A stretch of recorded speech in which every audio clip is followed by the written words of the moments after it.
Morning students, today we are going to study our first chapter of democratic politics, that is what is democracy, why democracy। तो देखिए इसके अंदर हम पढ़ेंगे what is democracy और उसके फीचर्स ऑफ डेमोक्रेसी। तो देखिए आप सब जानते होंगे डेमोक्रेसी कहते हैं किसे कहते हैं। Democracy is a form of government in which the rulers are elected by the people.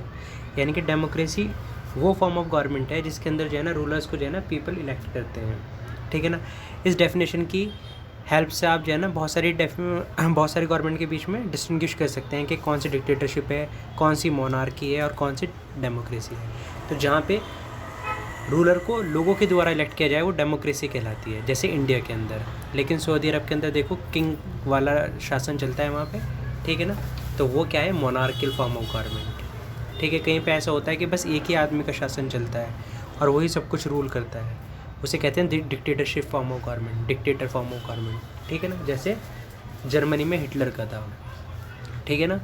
Monarchy में होता है एक ही ख़ानदान चलता रहता है, जैसे किसी के ग्रैंडफादर, फिर उसके फादर, फिर उनका सन और फिर उसका सन, ठीक है ना। ये होती है मोनार्की, जब एक लाइनेज चलती रहती है, यानी कि एक ही ख़ानदान चलता रहता है, उन्हीं में से बनते हैं।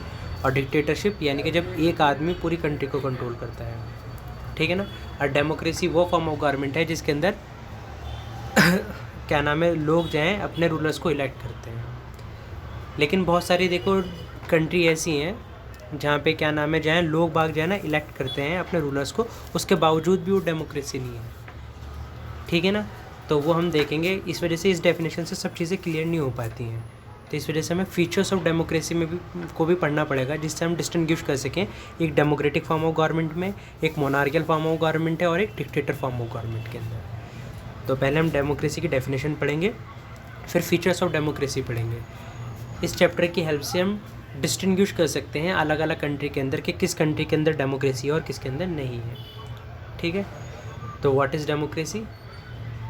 You have already learnt about different forms of government on the basis of your understanding of a democracy so far. Mentioning a few examples, write down some features of democratic government and non-democratic government, ठीक है ना। ये कह रहे हैं कि देखो आपने अलग अलग फॉर्म ऑफ गवर्नमेंट के बारे में पढ़ा होगा, जैसे मैंने आपको बताया monarchial form of government, dictator form of government और आपकी क्या नाम है डेमोक्रेटिक फॉर्म ऑफ गवर्नमेंट। और भी बहुत सारी होती हैं, totalitarian form of government, aristocracy, plutocracy, oligarchy, ठीक है ना। हमें भी इतनी ज़्यादा डेप्थ में नहीं जाना है, बस तीन का ध्यान रखेंगे आप, एक तो मोनार्कियल फॉर्म ऑफ गवर्नमेंट, एक डिक्टेटर फॉर्म ऑफ गवर्नमेंट और एक democratic form of government. Before we proceed further, let us first take note of an objection by Mary. She does not like this way of defining democracy and wants to ask some basic questions. Here teacher Matilda Lindog responds to her questions as other classmates join the discussion. तो देखिए एक discussion चल रहा है यहाँ पे, इसे सिर्फ आपको रीड करना है इसे। अब देखिए a simple definition. Let us get back to our discussion on similarities and differences among government that are called democracies.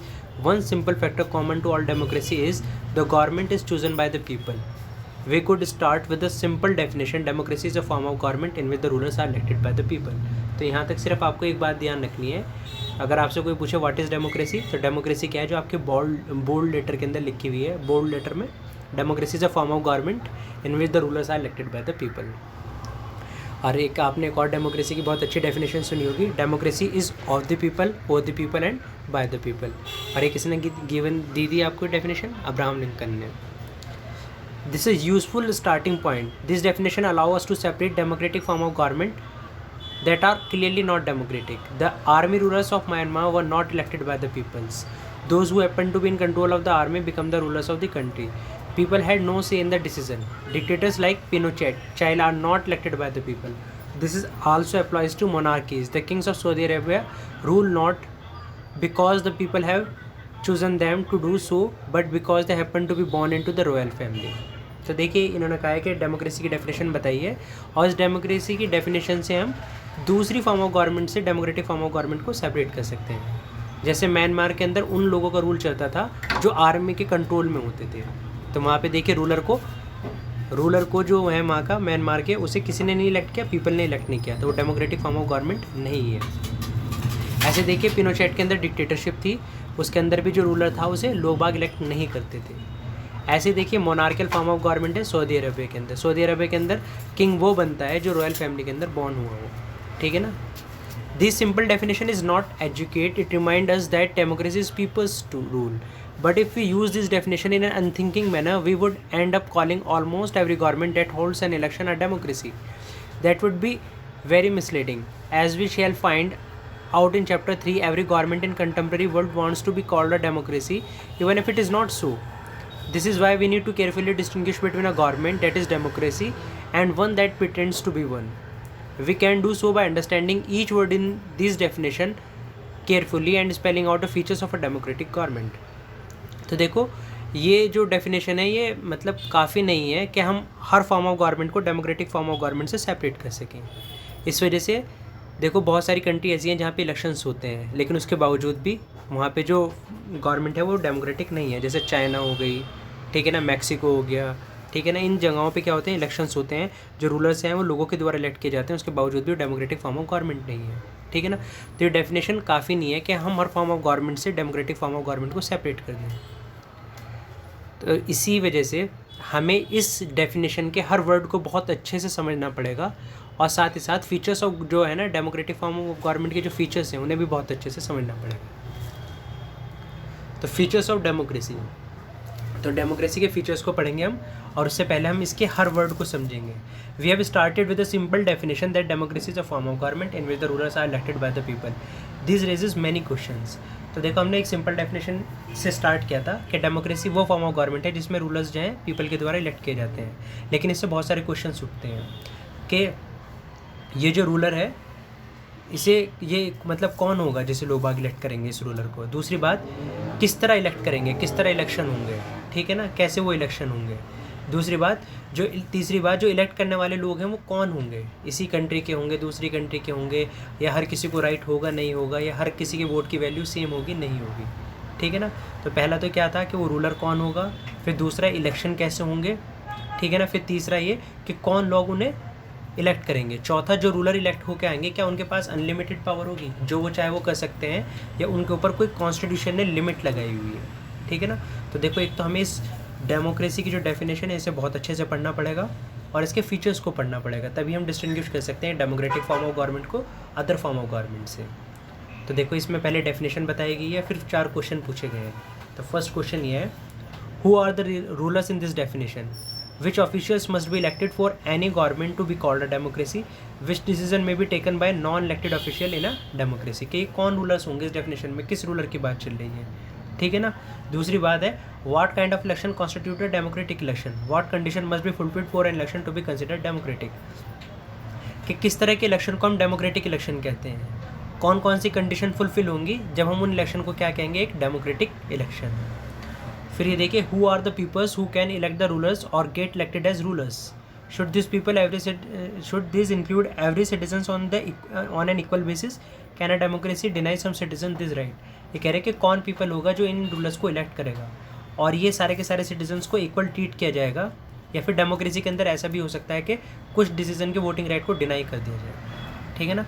और फिर इसमें 4th क्वेश्चन पूछा गया है, finally what kind of a form of government is democracy, can elected rulers do whatever they want in democracy, or must a democratic government functions with some limit, is it necessary for a democracy to respect some rights of the citizens।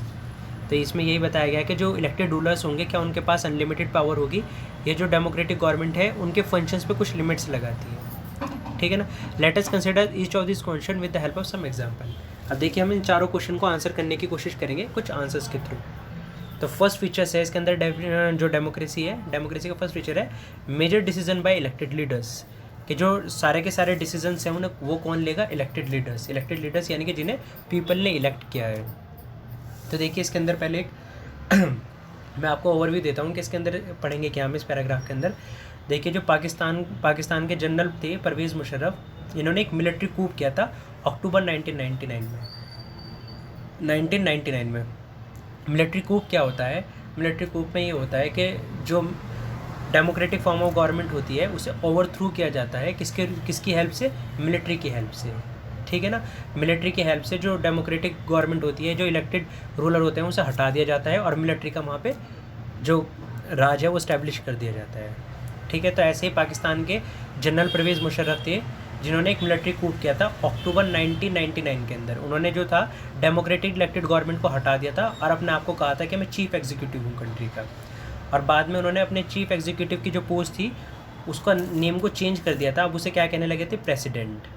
ठीक है, 1999 के अंदर उन्होंने ऐसा किया था अपने आप को, वो क्या बन गया था, पाकिस्तान के प्रेसिडेंट। 2002 में वो एक रेफरेंडम ले गए। रेफरेंडम का मतलब ये होता है बहुत सारे लोगों को इलेक्ट किया जाता है और फिर वो बताते हैं कि किसी चीज़ पे यस और नो। तो उन्होंने कहा कि क्या मैं यहाँ का, आप मुझे यहाँ का प्रेसिडेंट मानते हैं, तो बहुत सारे लोगों ने कह दिया यस। तो वो उन्होंने 2002 में अपने आप को क्या घोषित कर दिया, अपने आप को प्रेसिडेंट घोषित कर दिया। लेकिन पाकिस्तान की जो मीडिया थी, जो ह्यूमन राइट्स ऑर्गेनाइजेशन थी और जो बहुत सारे डेमोक्रेटिक एक्टिविस्ट थे, उन्होंने कहा कि ये जो रेफरेंडम था ये बायस था और इसके अंदर माल प्रैक्टिसेस का यूज़ किया गया है, डर्टी ट्रिक्स का यूज़ किया गया है।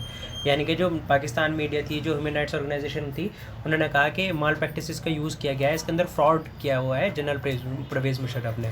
उन्होंने रेफरेंडम जो है वो गलत तरीके से कराया था, इसी वजह से उनके फेवर में आया था वो।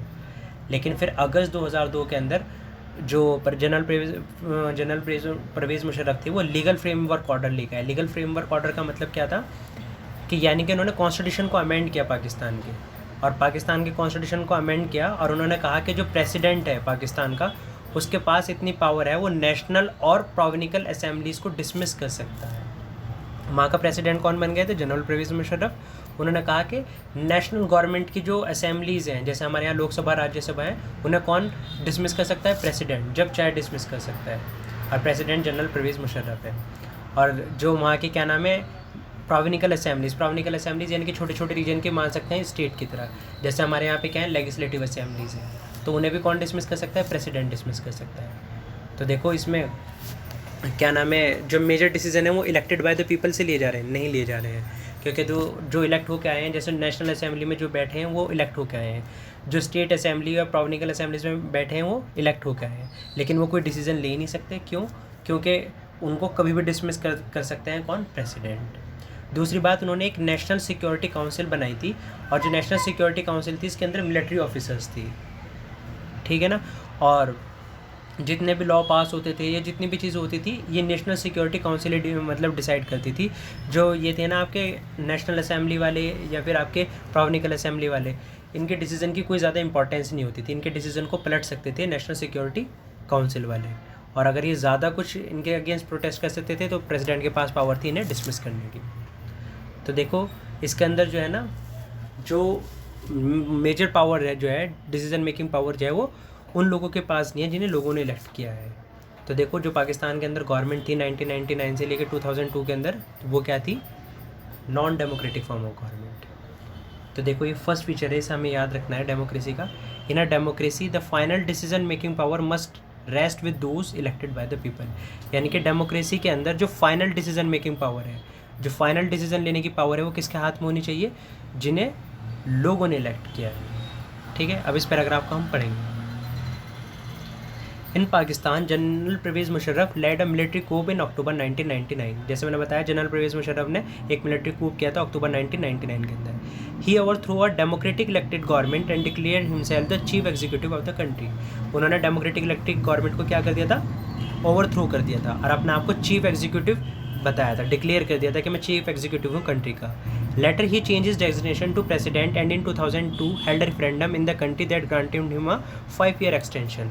और उन्होंने अपनी डेजिग्नेशन को चेंज कर लिया। डेजिग्नेशन यानी कि पहले चीफ एग्जीक्यूटिव जो कहलाते थे, अब उसे क्या कर लिया उन्होंने, प्रेसिडेंट। अब वो पाकिस्तान के प्रेसिडेंट कहलाने लगे। और उन्होंने 2002 में एक रेफरेंडम किया, जैसे मैंने आपको बताया था रेफरेंडम किसे कहते हैं, और उस रेफरेंडम ने उन्हें गारंटी कर दिया 5-year एक्सटेंशन। 5-year एक्सटेंशन का मतलब क्या है कि 2002 से 2007 तक के वही वहाँ के प्रेसिडेंट रहेंगे। Pakistan media, human rights organisations and democratic activist said that referendum was based on mall practices and fraud. तो जो पाकिस्तानी मीडिया थी और जो ह्यूमन राइट्स ऑर्गेनाइजेशन थी और जो वहाँ के एक्टिविस्ट थी, डेमोक्रेटिक एक्टिविस्ट थी, उन्होंने कहा कि जो रेफरेंडम करा था जनरल परवेज़ मुशर्रफ ने, वो माल प्रैक्टिसेस के ऊपर बेस्ड था, यानी कि डर्टी ट्रिक्स का यूज़ किया गया था उसके अंदर, और उसमें फ्रॉड किए गए थे। In August 2002, he issued a legal framework order that amended the Constitution of Pakistan. According to this order, the President can dismiss the national and provincial assemblies. तो देखो अगस्त 2002 में एक लीगल फ्रेमवर्क ऑर्डर लेकर आए और इन्होंने पाकिस्तान के कॉन्स्टिट्यूशन को अमेंड कर दिया, यानी कि चेंज कर दिया। और इस ऑर्डर में ये था कि प्रेसिडेंट जो है नेशनल असेंबली और प्रोविनिकल असेंबलीज़ को डिसमिस कर सकता है। जैसे हमारे यहाँ पार्लियामेंट है तो वहाँ पे क्या होती है, नेशनल असेंबली, तो उसे डिसमिस करने की पावर भी किसके पास आ गई, प्रेसिडेंट के पास। और जैसे हमारे यहाँ पे स्टेट असेंबली है, ऐसे वहाँ पे प्रोविनिकल असेंबली, और उन्हें भी डिसमिस करने की पावर किसके पास आ गई, प्रेसिडेंट के पास। The work of the civilian cabinet is supervised by a National Security Council which is dominated by military officers. After passing this law, elections were held to national and provincial assemblies. So Pakistan has had elections. Elected representatives have some powers, but the final powers rested with military officers and General Musharraf himself. उसके बाद देखो उन्होंने एक national security council बनाई जिसमें सारे कौन थे, मिलिट्री ऑफिसर्स। और जितना भी वर्क करती थी कैबिनेट, यानी कि जो नेशनल असेंबली और स्टेट असेंबली जितना भी वर्क करती थी, उसको सुपरवाइज करने का काम था नेशनल सिक्योरिटी काउंसिल का। यानी कि पहले वो देखती कि ये काम सही है कि नहीं है, ठीक है ना। तो पाकिस्तान के अंदर देखो फिर जब ये लॉ पास हो गया, उसके बाद जो पाकिस्तान के अंदर इलेक्शन हुए, इलेक्शन होने के बाद लोगों के द्वारा इलेक्ट किए गए रिप्रेजेंटेटिव आए, यानी कि इलेक्टेड रिप्रेजेंटेटिव आए जिनके पास पावर थी, लेकिन जो फाइनल पावर थी डिसीज़न लेने की वो किसके पास थी, नेशनल सिक्योरिटी काउंसिल, यानी कि जो मिलिट्री ऑफिसर्स थे उनके पास और जनरल परवेज़ मुशर्रफ के पास। जो इलेक्ट होकर आए लोगों के द्वारा, उनके पास जो है फाइनल डिसीजन मेकिंग पावर नहीं थी। Clearly there are many reasons why Pakistan under General Musharraf should not be called a democracy, but let us focus on one of these. Can we say that the rulers are elected by the people in Pakistan? Not quite. People may have elected their representative to the National and Provincial Assembly, but those elected representatives were not really the rulers. They cannot take the final decisions. The power to take final decision rested with the army official and with General Musharraf, and none of them were elected by the people. This happens in many dictatorship and monarchies. They formally have an elected parliament and government, but the real power is with those who are not elected. In few countries, the real powers was with some external powers and not with locally elected representative. This cannot be called people's rule. This gives the first features in a democracy. The final decision making power must rest with those elected by the people. तो ये कह रहे हैं कि देखो बहुत सारे reason हैं जिसकी वजह से हम कह सकते हैं कि जो पाकिस्तान की गवर्नमेंट थी अंडर जनरल परवेज़ मुशर्रफ, वो एक डेमोक्रेटिक फॉर्म ऑफ गवर्नमेंट नहीं थी। लेकिन हम उसमें से एक रीज़न लेते हैं जो बहुत ज़्यादा वैलिड है, वो ये है कि देखो जो पीपल के द्वारा इलेक्ट किए गए हैं रिप्रेजेंटेटिव कौन थे, वो नेशनल असेंबली के मेंबर्स और प्रोविनिकल असेंबली के मेंबर्स, उनके पास फाइनल डिसीजन मेकिंग पावर नहीं थी। और जो फाइनल डिसीजन मेकिंग पावर थी वो किसके पास थी, आर्मी ऑफिशियल्स के पास और जनरल परवेज़ मुशर्रफ के पास, और जिनमें से कोई भी इलेक्टेड नहीं था लोगों के द्वारा, ठीक है ना। और ये ऐसा बहुत सारी डिक्टेटरशिप एंड मोनार्कीज़ के अंदर होता है जहाँ पे जो इलेक्टेड रिप्रेजेंटेटिव होते हैं उनके पास फाइनल डिसीजन मेकिंग पावर नहीं होती, बल्कि जो नॉन इलेक्टेड होते हैं यानी कि जिन्हें किसी ने इलेक्ट ही नहीं किया उनके पास सारी की सारी पावर होती है। और इसी से हमें अपना फर्स्ट फीचर ऑफ डेमोक्रेसी मिलता है। In a democracy the final decision making power must rest with those elected by the people, यानी कि डेमोक्रेसी के अंदर जो फाइनल डिसीजन मेकिंग पावर है वो किसके पास होनी चाहिए, जिसे लोगों ने इलेक्ट किया है, ठीक है। तो देखो हमारे यहाँ पे तो जो जिसे लोग बाग इलेक्ट करते हैं सारी की सारी पावर उसी के पास होती है। जैसे प्राइम मिनिस्टर हो गया, कैबिनेट हो गया, लोकसभा, राज्यसभा, इन्हें लोग बाग इलेक्ट करते हैं और इसी वजह से सारी की सारी पावर इन्हीं के पास होती है। तो हमारी जो कंट्री है वो क्या है, एक डेमोक्रेटिक फॉर्म ऑफ गवर्नमेंट है। हमारे यहाँ पे क्या है, in India the final decision making power rest with those elected by the people, यानी कि इंडिया के अंदर जो फाइनल डिसीजन मेकिंग पावर है वो उनके पास है जिन्हें लोगों ने चुना है। देख free and fair electoral competition, इसके अंदर भी देखो कि free and fair electoral competition का मतलब क्या है कि जो इलेक्शंस हैं वो बिल्कुल फ्री हैं और फेयर हैं, यानी कि उसके अंदर हर कोई वोट दे सकता है, सब फ्री हैं बिना किसी डिस्क्रिमिनेशन के, सब वोट दे सकते हैं। और फेयर इलेक्शन है यानी कि उसके अंदर डर्टी ट्रिक्स का यूज़ नहीं किया गया है। अगर फ्री एंड फेयर इलेक्शन होंगे तभी वो country democratic form of government कहलाएगी, वरना नहीं कहलाएगी। तो देखो इसके अंदर एक एग्जांपल दिया गया है चाइना का। देखो चाइना के अंदर जो है ना इलेक्शंस होते हैं एवरी 5 ईयर्स, ठीक है ना, लेकिन वहाँ पे देखो सिर्फ एक ही पार्टी है, ठीक है ना, और वो है चाइनीज़ कम्युनिस्ट पार्टी। और चाइनीज़ कम्युनिस्ट पार्टी की छोटी छोटी सी 8 पार्टियाँ और हैं, वो चाइनीज़ कम्युनिस्ट पार्टी के अंदर ही वर्क करती हैं, यानी कि वो चाइनीज़ कम्युनिस्ट पार्टी के अंदर ही हैं, सब पार्टी हैं उसकी एलीज़ हैं, यानी उसके दोस्त हैं। तो देखो वहाँ के जो लोग हैं उनके पास कोई चॉइस ही नहीं है, सिर्फ एक ही पार्टी है, कौन सी, चाइनीज़ कम्युनिस्ट पार्टी। तो ऐसी जगह जहाँ इलेक्शन होते हैं उसे हम क्या नहीं कहेंगे, डेमोक्रेटिक इलेक्शन नहीं कहेंगे, फ्री एंड फेयर इलेक्शन नहीं कहेंगे, क्योंकि लोगों के पास वहाँ पे चॉइस ही नहीं है। जैसे हमारे यहाँ पे देखिए जब इलेक्शंस होते हैं लोगों के पास कितने चॉइस हैं, वो बीजेपी को वोट दे सकते हैं, कांग्रेस को वोट दे सकते हैं, आम आदमी पार्टी को वोट दे सकते हैं, समाजवादी पार्टी को वोट दे सकते हैं, बहुजन समाजवादी पार्टी को वोट दे सकते हैं। लेकिन चाइना में किसी के पास कोई चॉइस ही नहीं है, सिर्फ एक ही पार्टी है, चाइनीज़ कम्युनिस्ट पार्टी। अब देखिए आपके दिमाग में एक क्वेश्चन आया होगा, देखिए जब एक ही पार्टी है तो इलेक्शन ही क्यों होते हैं? क्योंकि देखो पार्टी के अंदर मेंबर बहुत सारे हैं, तो चाहे जो उसके अंदर जो है ना, जो अलग अलग मेंबर हैं वो इलेक्शन लड़ते हैं, लेकिन पार्टी हमेशा कौन सी रहती है? चाइनीज़ कम्युनिस्ट पार्टी, या फिर उसकी जो 8 स्मॉल पार्टीज़ हैं। देखिए यही हम इस पैराग्राफ के अंदर पढ़ेंगे। In China elections are regularly held after every 5 years for electing the country's parliament called Quanguo Renmin Daibiao Dahui National people Congress. ये कह रहे हैं कि चाइना के अंदर जो इलेक्शंस होते हैं वो पार्लियामेंट के लिए हर 5 साल बाद होते हैं। The national people congress has the power to appoint the president of the country. और जो नेशनल पीपल कांग्रेस होती है वही अपने प्रेसिडेंट को अपॉइंट करती है। जैसे हमारे यहाँ पे जो क्या नाम है लोकसभा होती है, वो हमारे यहाँ पे प्राइम मिनिस्टर को इलेक्ट करती है। तो यहाँ से तो इतना पढ़ के तो ऐसा लग रहा है कि वो वहाँ पे फ्री एंड फेयर इलेक्शन होते हैं, क्योंकि देखो वहाँ पे भी हर 5 years में इलेक्शन होते हैं, हमारे यहाँ पे भी एक रेगुलर इंटरवल पे हो रहा है, वहाँ पे भी एक रेगुलर इंटरवल पे हो रहा है। हमारे यहाँ पे भी जो पार्लियामेंट है वो चूज़ करती है प्रेसिडेंट प्राइम मिनिस्टर को, इनके यहाँ की जो पार्लियामेंट है वो किसे चूज़ करती है? प्रेसिडेंट को। It has nearly 3,000 members elected from all over China. Some members are elected by the army. Before contesting election, a candidate needs the approval of the Chinese Communist Party. Only those who are the members of the Chinese Communist Party or 8 smaller parties allied to it were allowed to contest election held in 2002 and 13. The government is always formed by the Communist Party. तो देखो वहाँ की जो parliament है उसके अंदर 3,000 members हैं। जैसे हमारे यहाँ पे 545 मेंबर्स हैं, इस तरह वहाँ की पार्लियामेंट में 3,000 मेंबर्स हैं। और देखो वहाँ पे जितने भी मेंबर्स हैं वो एक ही पार्टी से रहते हैं। कौन सी? Chinese communist party. क्योंकि वहाँ पे किसी और को इलेक्शन लड़ने की इजाज़त नहीं दी जा सकती, परमिशन नहीं दी जा सकती। बस वहाँ पे कौन लड़ते हैं? चाइनीज़ कम्युनिस्ट पार्टी के या उसकी 8 स्मॉलर पार्टीज़ हैं जो उसकी एलीज़ हैं। एलीज़ मतलब फ्रेंड है उसकी, ठीक है ना, बस वही इलेक्शन लड़ सकती हैं वहाँ पे। तो चाइना के अंदर क्या है? 1 पार्टी सिस्टम। इसी वजह से वो वो कहलाती है non democratic form of government, क्योंकि वहाँ पे पास लोगों के पास चॉइस ही नहीं है। अब देखो इसके अंदर एक और एग्जांपल गिवन है, ये मैक्सिको का है। देखिए 1930 में जो है वो इंडिपेंडेंट हुआ था मैक्सिको, लेकिन वहाँ से तब से उसके जो है ना हर 6 years के अंदर वहाँ पे भी प्रेसिडेंट के इलेक्शन होते हैं एक रेगुलर इंटरवल पे। लेकिन ना वहाँ पे कभी मिलिट्री रूल आया है, ना वहाँ कभी डिक्टेटर रूल आया है। और एवरी 6 years के अंदर रेगुलर इंटरवल पे वहाँ पे क्या इलेक्शन हो रहे हैं? वो एवरी 6 years में वहाँ पे क्या हो रहे हैं? इलेक्शन हो रहे हैं। लेकिन जितने भी इलेक्शंस हैं वहाँ पे सिर्फ एक ही पार्टी जीतती है, PRI, जिसकी फुल फॉर्म है इंस्टीट्यूशनल रिवोल्यूशनरी पार्टी, ठीक है ना। कभी वहाँ पे अपोजिशन पार्टी कोई या कोई और पार्टी जीती ही नहीं। तो देखो ऐसा होता क्यों है कि एक ही पार्टी जीतती है? क्योंकि वो जो पार्टी है इलेक्शन के अंदर डर्टी ट्रिक का यूज़ करती है, यानी कि फ्रॉड करती है। और जब वो फ्रॉड करती है इस वजह से हर बार वही जीतती है। तो बताओ ऐसी गवर्नमेंट को हम डेमोक्रेटिक फॉर्म ऑफ गवर्नमेंट कहेंगे? ये भी क्या है? एक डेमोक्रेटिक फॉर्म ऑफ गवर्नमेंट नहीं है। अब पढ़ते हैं हम इसे, यहाँ से रीड करेंगे।